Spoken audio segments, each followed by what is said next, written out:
Hello students, welcome back again your YouTube channel.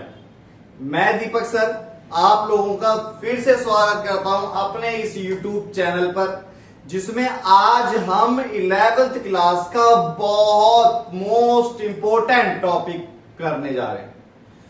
ये पढ़ लिया एग्जाम में लगभग एक यही चैप्टर ऐसा होता है जो सबसे महंगा है, सबसे ज्यादा नंबर का आता है। लास्ट तक जरूर देखें। जितने भी पार्ट आते हैं 3 या 4 पार्ट के अंदर ये हमारा चैप्टर खत्म होगा। आप लोगों ने चैनल को सब्सक्राइब नहीं करा, सब्सक्राइब कीजिए, बेल आइकन दबाइए और ज्यादा से ज्यादा शेयर कीजिए। सब्सक्राइब करने के बाद 11th क्लास का बिजनेस स्टडीज का और 11th क्लास के इकोनॉमिक्स की हमने पूरी प्लेलिस्ट बनाई हुई है। ऐसे ही आपका कोई दोस्त हो जो 12th क्लास में हो, उसकी इकोनॉमिक्स की और बिजनेस स्टडीज की पूरी प्लेलिस्ट बनी हुई है। बस आपको क्या करना है, चैनल को सब्सक्राइब करना है, चैनल पर बने रहना है। 100% गारंटेड सारे के सारे क्वेश्चन यहीं से आप लोगों के कवर होंगे। 100% गारंटी सारे के सारे क्वेश्चन आप लोगों के यहीं से कवर होंगे।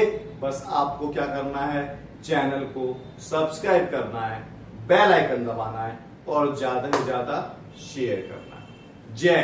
जय भारत। आगे चालू करते हैं बिना देरी करे। टॉपिक हमारा है theory of demand, class 11 part 1। Class 11 part कौन सा है हमारा? पार्ट 1। ठीक है, मैं दीपक सर चालू करते हैं बिना देरी करे आगे। थ्योरी ऑफ डिमांड, सबसे पहले हमें पता होना चाहिए कि डिमांड का मतलब क्या होता है। डिमांड का मतलब क्या होता है, मांग का मतलब क्या होता है। आप लोगों को मैं बता दूं, ये यूट्यूब चैनल में, यूट्यूब के इतिहास में पहला ऐसा चैनल है जो आपको हिंदी तथा इंग्लिश दोनों में चैप्टर प्रोवाइड कराता है, दोनों में क्लासेस प्रोवाइड कराता है। ठीक है, मांग का सिद्धांत ये चैप्टर है हमारा। सबसे पहले हमें मांग के बारे में पता होना चाहिए, क्या होता है अर्थ। मांग का अर्थ क्या है? When a consumer willing and buy able to purchase a fixed quantity of a commodity at various price market। मतलब एक निश्चित कीमत पर निश्चित समय में निश्चित मात्रा, ठीक है, और विभिन्न कीमत पर वस्तु की जो मात्रा खरीदता है या खरीदने की इच्छा रखता है, उसे ही क्या बोलते हैं? हम डिमांड बोलते हैं। उसे ही हम क्या बोलते हैं? उसे ही हम मांग बोलते हैं। उसे ही हम क्या बोलते हैं? मांग बोलते हैं। समझ में आया?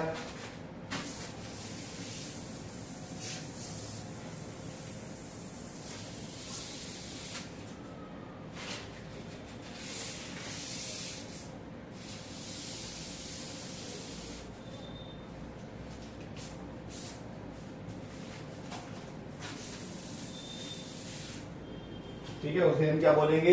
मांग बोलते हैं, उसे डिमांड बोलते हैं। नोट क्या है?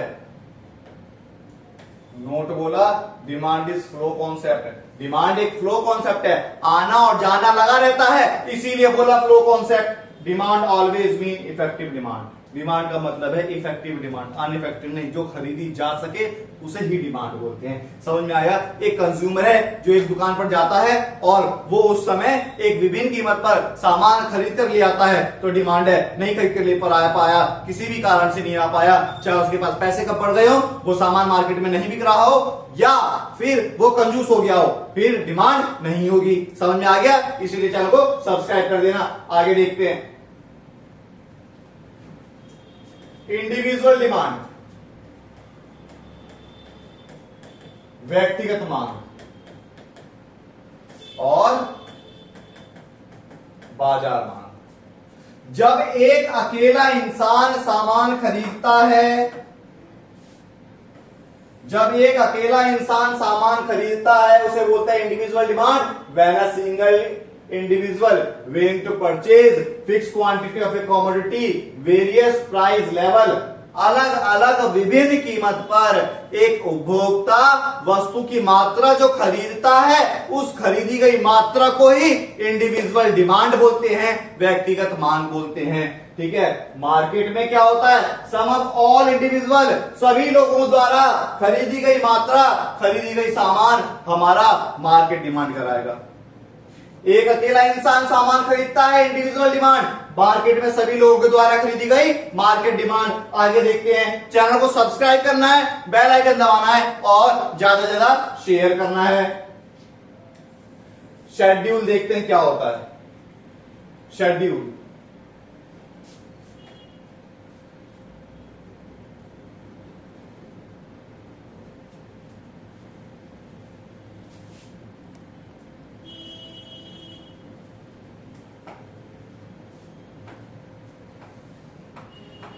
अब देखो, डिमांड शेड्यूल।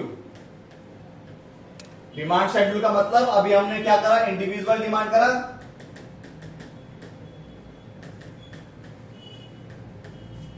व्यक्तिगत मांग करा और मार्केट डिमांड, बाजार मांग करा, ये करा। ठीक है, जो हमारा इंडिविजुअल डिमांड था उसको अगर हम एक टेबल पर शो कर देंगे, ठीक है, समझ में आया, उसे हम बोलते हैं इंडिविजुअल डिमांड शेड्यूल।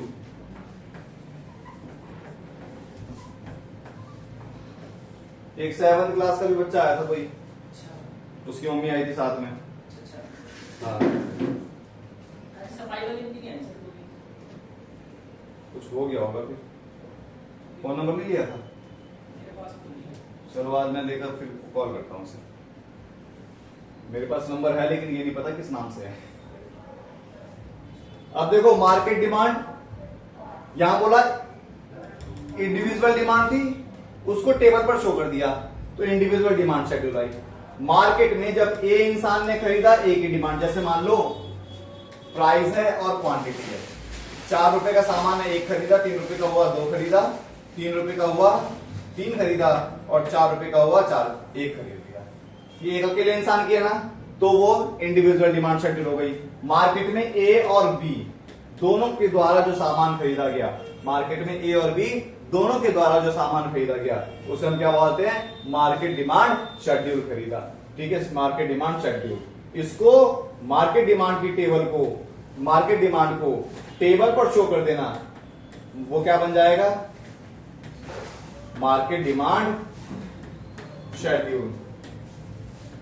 क्या बन जाएगा, मार्केट डिमांड शेड्यूल बन जाएगा। पैसे दे दिए थे क्या उसे, शायद दे दिए वो, सफाई वाली को।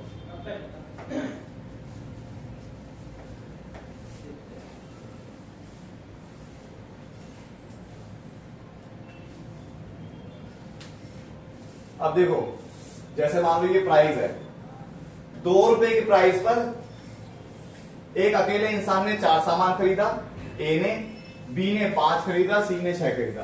खाली अगर हम एक अकेले इंसान की बात करेंगे तो इंडिविजुअल डिमांड शेड्यूल, खाली एक अकेले इंसान की बात करेंगे तो इंडिविजुअल डिमांड शेड्यूल, खाली एक अकेले इंसान की बात करेंगे तो इंडिविजुअल डिमांड शेड्यूल। ये ए की डिमांड शेड्यूल है, ये बी की डिमांड शेड्यूल है, ये सी की डिमांड शेड्यूल है, तो ये बोलते हैं इंडिविजुअल डिमांड शेड्यूल।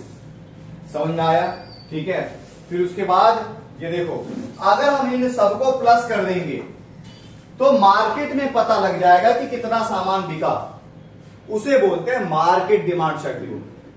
मार्केट में पता लगे कितना सामान बिका तो इसे बोलते हैं मार्केट डिमांड शेड्यूल। समझ में आया क्या बोलते हैं, मार्केट डिमांड शेड्यूल।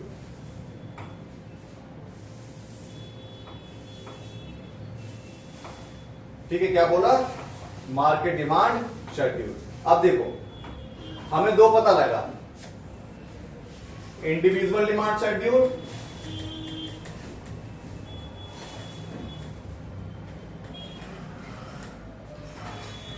और मार्केट डिमांड शेड्यूल। इन्हें बोलेंगे व्यक्तिगत मांग अनुसूची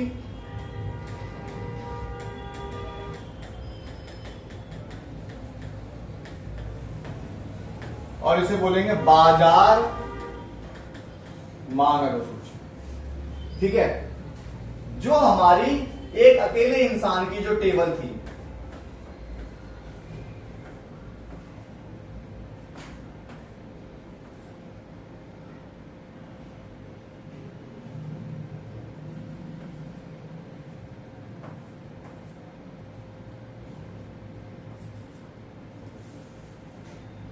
₹4 में एक सामान खरीदा, ₹3 में 2 सामान खरीदा और ₹2 में 3 सामान खरीदा और ₹1 में 4 सामान खरीदा। खाली एक अकेले इंसान की टेबल। इसका अगर हम डायग्राम बना देंगे, इसका अगर हम डायग्राम बना देंगे तो इसे बोलते हैं इंडिविजुअल डिमांड कर्व, व्यक्तिगत मांग वक्र। खाली एक अकेले इंसान की अगर हम टेबल बनाएंगे तो इसे बोलेंगे व्यक्तिगत मांग वक्र, इंडिविजुअल डिमांड कर्व। लेकिन अगर A प्लस B, ये मान लो P है, 4 3 2 1, A ने खरीदा 1 सामान, B ने खरीदा 2 सामान। ₹3 पर इसने 2 खरीद लिया, इसने 3 खरीद लिया। ₹2 पर इसने 3 खरीदा और इसने 4 खरीदा, ₹1 पर इसने 4 खरीदा और इसने 5 खरीदा। इसको अगर हम जोड़ देंगे तो मार्केट डिमांड आया,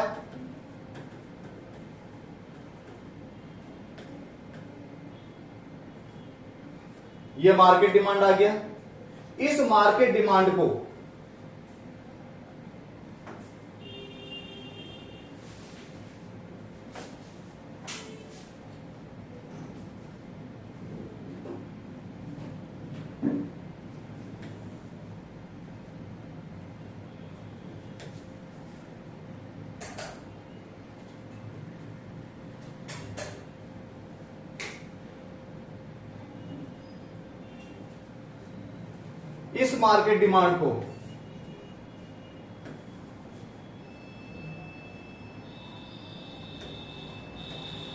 इस मार्केट डिमांड को अगर हम एक टेबल पर इसके हिसाब से, अब देखो यहां पर आती है प्राइस, यहां आती है क्वांटिटी। ठीक है, 1 2 3 4, 1 2 3 4, यहां हमारी क्वांटिटी है 1 2 3 4 5 6 7 8 9। ठीक है,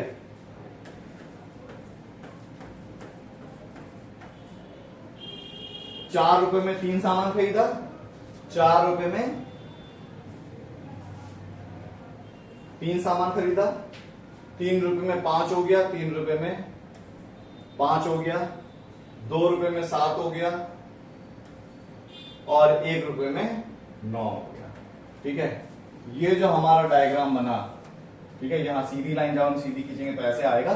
ये हमारा डिमांड कर्व बना, इसे बोलते हैं मार्केट डिमांड कर्व, बाजार मांग वक्र।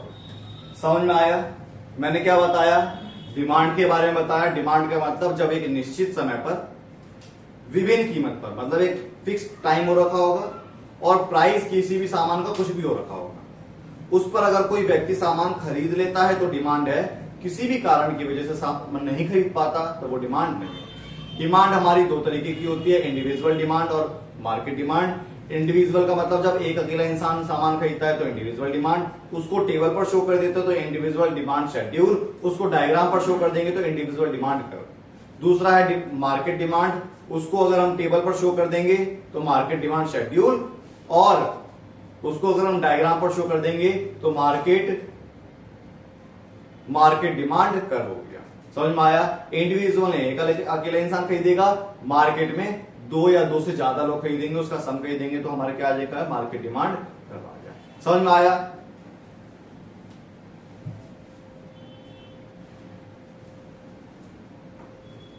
ठीक है। अब देखो डिमांड कर्व का स्लोप कैसा होता है मैंने बताया ना। अब ये मैंने डायग्राम बना के दिखाया था, वो हमारा डिमांड कर्व घटता हुआ ही पाया जाएगा। क्यों पाया जाता है घटता हुआ? क्योंकि एक जगह अगर प्राइस बढ़ेगा तो क्वांटिटी कम होगी, प्राइस कम होगी तो क्वांटिटी ज्यादा होगी। सामान महंगा होता है तो हम कम खरीदते हैं, सामान सस्ता होता है तो ये ज्यादा खरीदते हैं। कभी सोचा है कि ऐसा क्यों होता है? मार्केट में तुम बाजार में गए, आलू 10 रुपए की जगह 5 रुपए किलो मिल रहे हैं, तो तुमने वो ज्यादा क्यों खरीद लिया? सबको पता है सस्ता मिल रहा है तो हमने ज्यादा खरीद लिया। वो कारण उसके अंदर और भी बहुत सारे कारण हैं क्यों हम सस्ता सामान ही ज्यादा खरीदते हैं, महंगा सामान ज्यादा क्यों नहीं खरीदते। वो टॉपिक भी आप लोगों को आगे कराया जाएगा। बस आपको क्या करना है, चैनल को सब्सक्राइब करके चैनल पर बने रहना है। ठीक है।